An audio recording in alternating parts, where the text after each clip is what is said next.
across Britain will be able to reach their full potential. Angela, thanks very much. I think you've got a rather stark picture there, both from Jeremy, Jonathan and Angela, of what the outcomes could be of another 5 years of a Tory government. We've got time for a few questions. If you could say who you are first, would be really helpful. Laura and then John. Thanks, Angela. Mr Corbyn, immigration has been one of the public's concerns for many years. You've said it would probably come down under your government, but can you tell us how your immigration policy would work exactly? And if not, why not? And might I also ask you to put us out of our misery to say whether or not you're going to attend the BBC debate in Cambridge later this evening, or whether you'll send someone else in your place? Right. You don't look very miserable at the moment, don't you? She never looks miserable. I'll take the questions in groups of 3.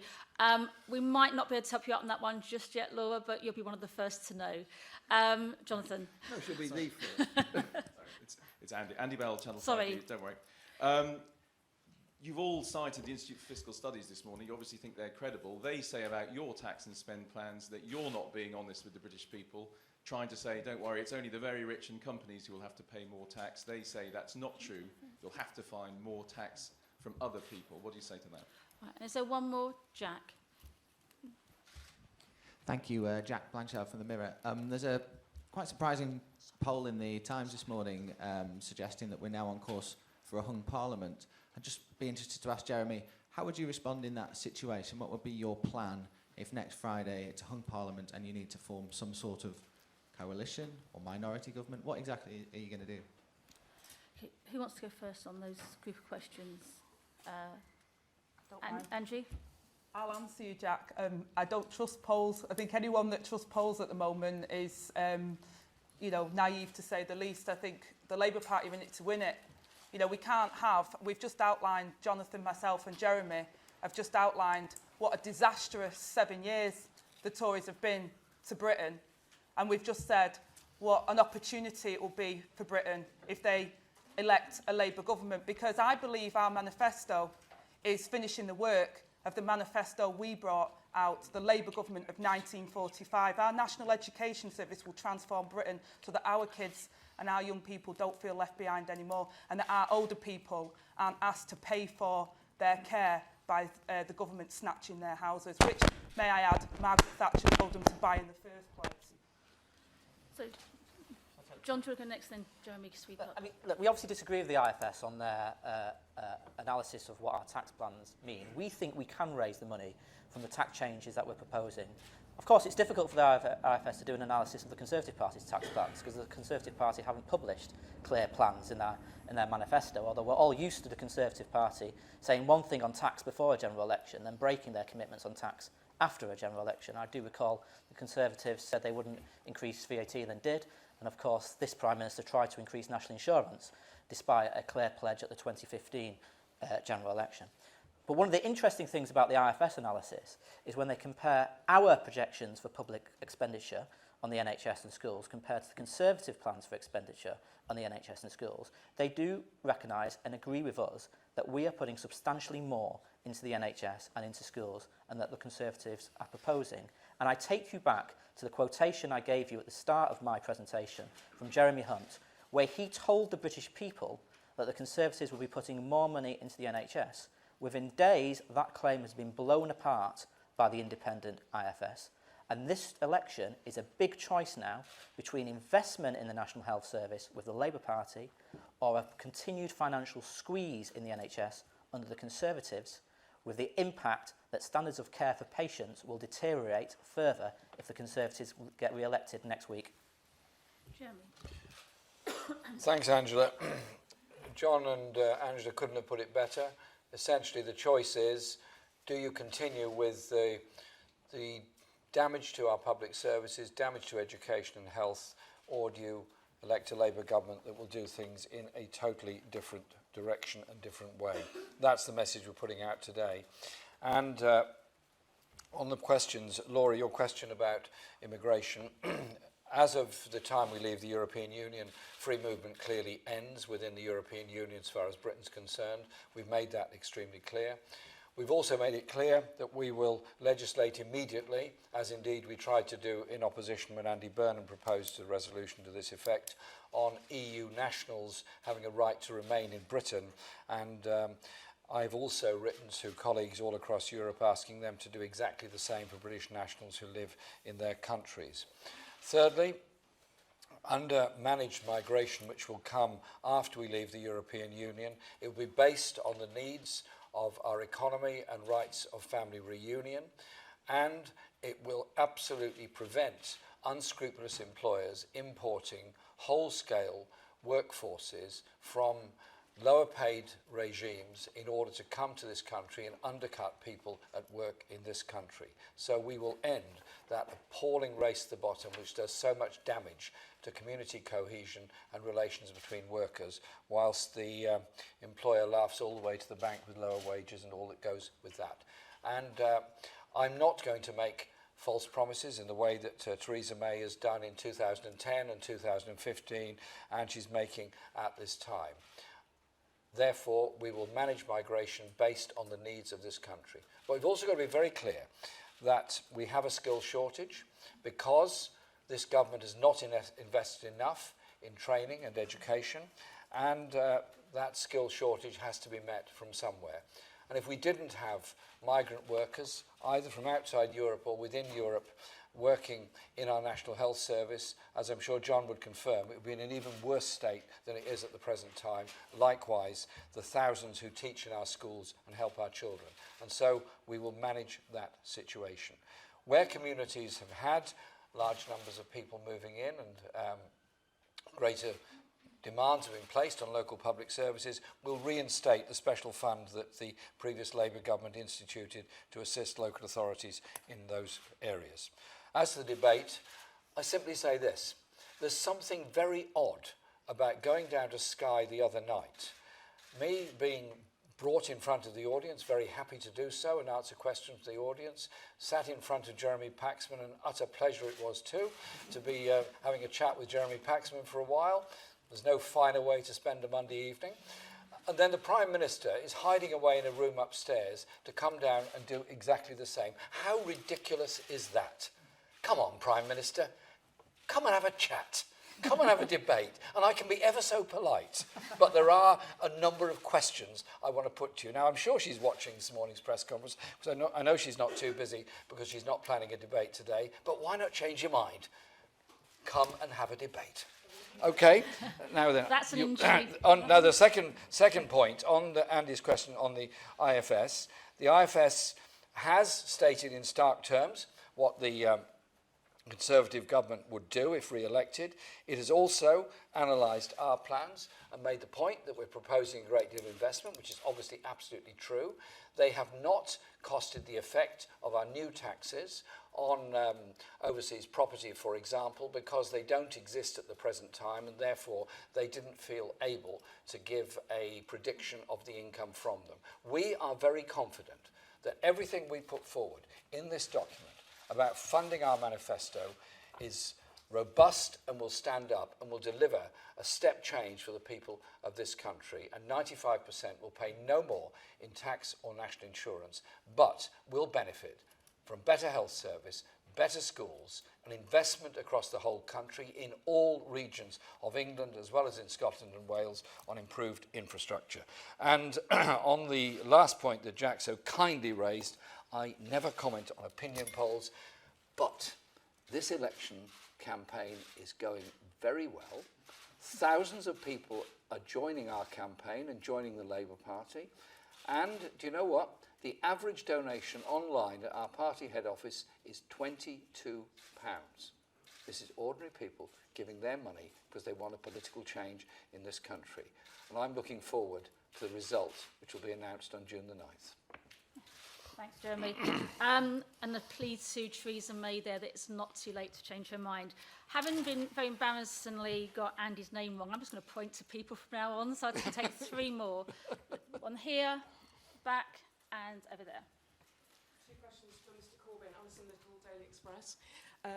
following on Laura's question about immigration, you talked about skilled migrants being needed in our public services, and there's leaked reports in newspapers today that you're considering restoring a visa system that would let unskilled workers into the country from all over the world to compete with British workers.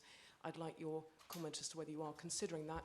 And following Theresa May's claim yesterday, you have no plan for Brexit and for the Brexit talks, starting just 11 days after the election, as she said. Do you have a plan? Could you envisage asking for a delay in those talks beginning? And could you envisage, under your Prime Ministership, Britain ending up staying in the EU? Thank you. Man with the white shirt, and then the blue tie. George Eaton, New Statesman. The polls aside, voters have a right to know the party's potential negotiating stances in advance. You've ruled out a coalition with the SNP. Do you also rule out confidence and supply arrangements or any kind of deal to keep the Tories out? And one more, front here. And I'll come, if we have time, we'll come back and do three more afterwards. Kevin Schofield at Politics Home.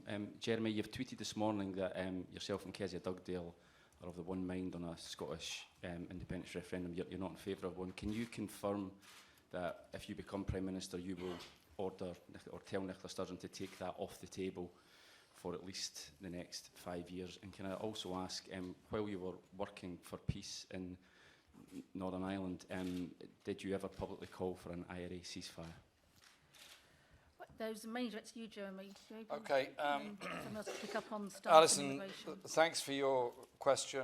What you've been reading is a document that was being discussed between researchers in our teams, as happens every day of the week in every party and all around Parliament.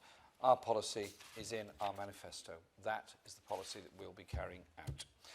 On the plan for Brexit, we accept the result of the referendum. We are leaving the European Union. Our strong negotiating position is 1, tariff-free access to the European market. 2, that we will legislate to protect the rights of EU nationals living in Britain. 3, that we will protect the rights and the regulations that we've achieved through EU membership.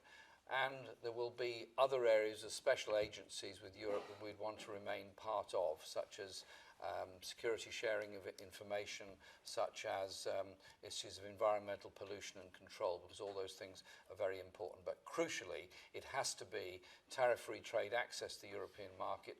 Much of our manufacturing industry relies both on a market in Europe, but also a supply chain in Europe. And quite a lot of European industry also relies on a supply chain from this country. And that will be the key point to the negotiations that we're putting forward. Keir Starmer is an extremely experienced and very well qualified legal brain.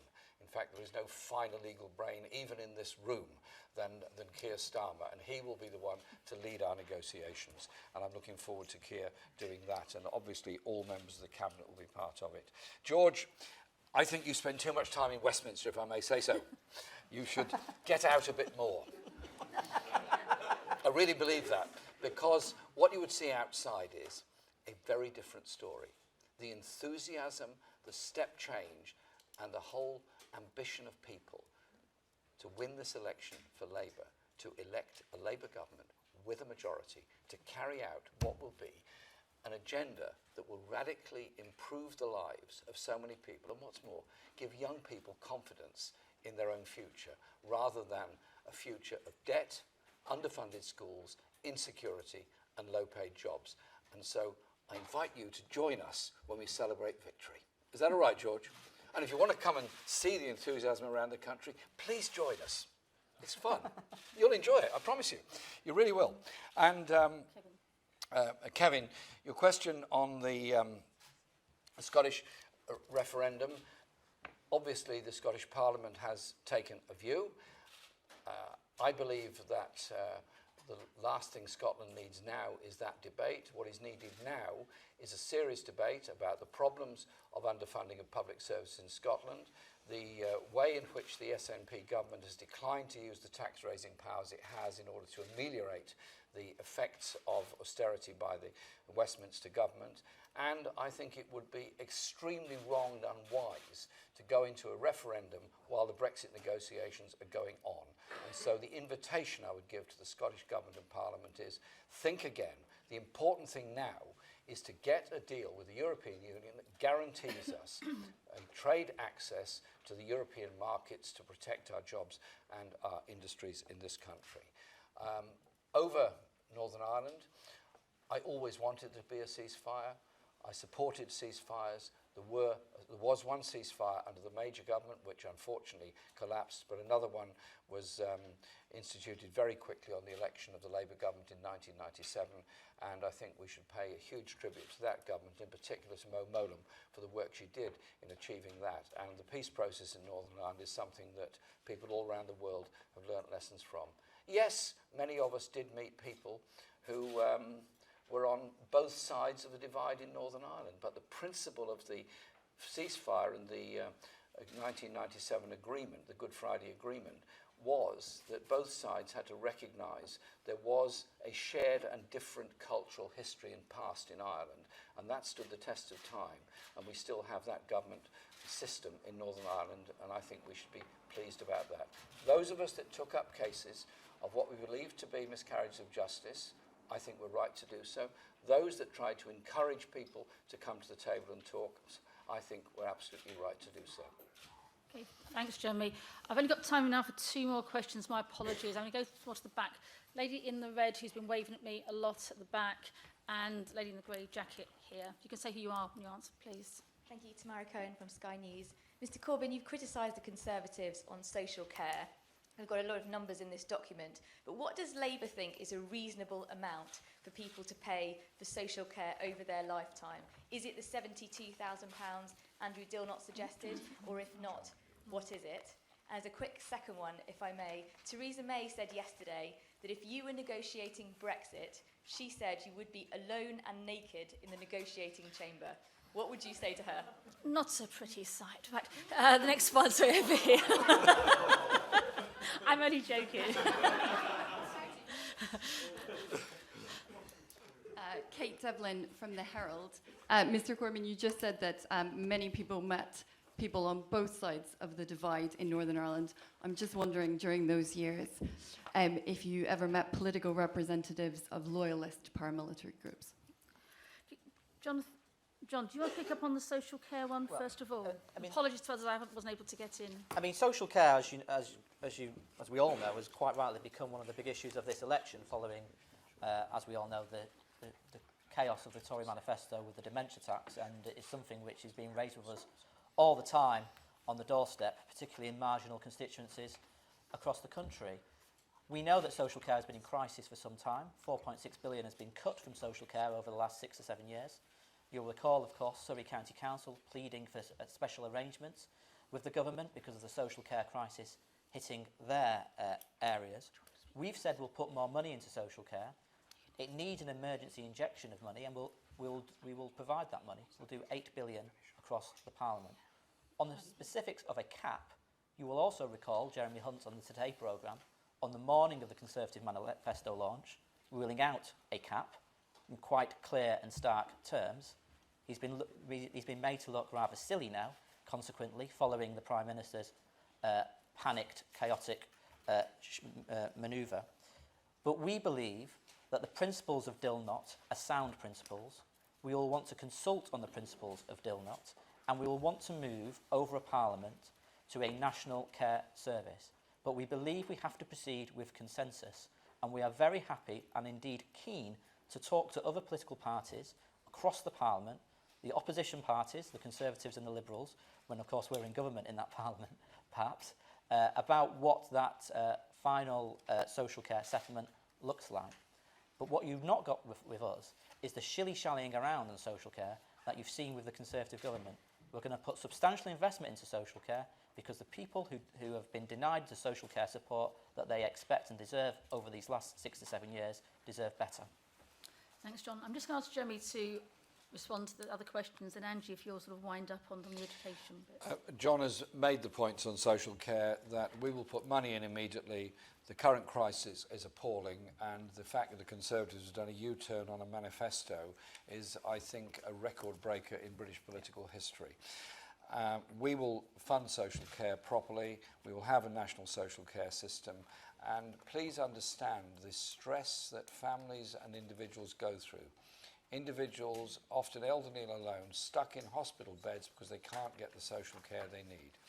Families stressed out because often an older relative cannot get the support they need, and somebody, usually women, having to give up work in order to care for them. And those with multiple needs disabled children or those with learning difficulties not getting the support that they need. Social care, I think, is fundamental to how you live in a decent and civilised society, and we are determined to achieve a good quality social care system that takes the stress away from people. On the attitude the Prime Minister takes towards negotiations, I certainly wouldn't use language like that myself. I think it's totally inappropriate to describe anyone as naked, even me. We will approach the negotiations, as I've set out, in a very serious way, primarily to gain and continue this tariff-free access to the European market. But we're not approaching the negotiations by threatening Europe, by threatening that if you don't give us everything we want on day one, we're going to walk away, slash corporation tax, give lots of giveaways to very big corporations in order to set up some kind of rival tax haven on the shores of Europe. We are leaving the European Union. We're still going to have a relationship with Europe in the future, and that will be the basis of our negotiations. And so we will approach them, obviously, immediately after the election on those principal bases. We have been reaching out already. Keir Starmer has visited most of the capitals across Europe, met the Commission, met the Parliament, and 27 parliaments are going to have to ultimately vote on this, as well as the European Parliament and, of course, the Commission. We'll be standing up for the needs of the economy and people of this country, but we will be having sensible and serious negotiations, and that's our determination to achieve that tariff-free access to the European market. On the point that Kate raised, yes, I met many people in Northern Ireland over many years. In both sides, I had long conversations, for example, with David Irvine and others who had come out of the different traditions in Northern Ireland. But let's be positive. A peace process was achieved by the leaders of all of the major parties stepping out of their comfort zone in order to meet each other and agree a long-term peace strategy. Absolutely remarkable achievement, and it's been used as a template for peace processes in other parts of the world. And I think it's something that a lot of people should be very, very proud of, that was achieved, because the alternative is to go back to the horrors of the Troubles, the horrors of the suspension of so much of the normal liberties of people of Northern Ireland because of the Troubles at that time. Let's be positive at the achievements that were made during that period. This conference this morning is about our future. It is about health. It is about education. And I'm very proud that in this election, our party is putting forward something positive, confident, hopeful, and optimistic for the people of this Britain, of this country. We're not threatening with another 5 years of cuts, closures, and loss of jobs and low wages. That's the difference between us and the Conservatives. Thanks, Jeremy. And a final word, Angie? Yeah, since being elected to Parliament 2 years ago, I've talked a lot about my upbringing and the fact that I grew up on a council estate and my mum couldn't read or write, and the deprivation that I saw when I was growing up. And I don't do it because I'm extraordinary. I do it to show how ordinary I am. And I do it to tell the British public about what the National Education Service that Labour are producing will mean to them. The Sure Start centres that Labour instigated in the last government that allowed me to be a better parent, enabled me to be a good mum at 16. I'm proud of Labour's legacy, and I'm hurt, and our communities are hurt by the devastation of the cuts and the losses to that programme. And the childcare, working for barely any money as a woman to keep a foot on the ladder, the career ladder, because we know if we leave our careers to go off, we won't be able to continue, and that inequality grows in our country. Many working families across the UK cannot afford the childcare in this country. Our National Education Service and our announcement yesterday on the 30 hours of free childcare for all 2 to 4-year-olds and the investment back into our Sure Start centres shows you that under Labour, children like me, all children, adults across the UK will get those opportunities. And I think that's what Britain is asking for, demanding. And the Tories will tell you you can't have it. Well, Britain, you can. It's your judgment on June the 8th. Vote for Labour and vote for change. Andy, thanks very much. The passion and pragmatism in one neat bundle. Thanks very much, everybody. I'm sorry I couldn't get everybody in.